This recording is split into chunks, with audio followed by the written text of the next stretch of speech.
মালিশ রে জানার লাগাবো রেসিন কিয়া ওই মালিশ রে জানার লাগাবো রেসিন কিয়া অনেকে লে দেখতে হতাছে আপনি কি দেখছেন না এই ধানের আমার অবস্থা কি আমি আমার আমার বাপ যে ধানের জন্য ক্যামেরাতে হয় না আমার এই যে ধান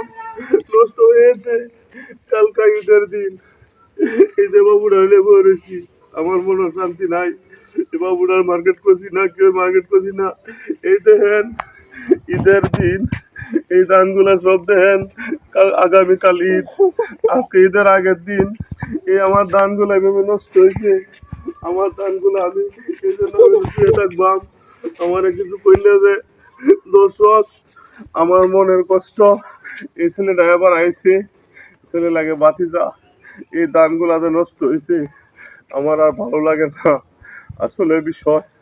আপনারা ভিডিওটা শেয়ার করে দেন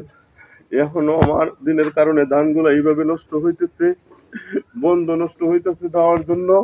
চলে গেছে কামলা খাওয়া যায় না হাওড়ে নিয়ে গেছে বাড়িতে আনছি বাড়ি তো ধান নষ্ট আপনার দেখান ধানগুলো আমার ধানগুলো দেখান আমি আর কিছু বলবো না আমাকে বয়ে থাকতে দেন আমাকে আর কিছু বললেন না আসো বাবা আসো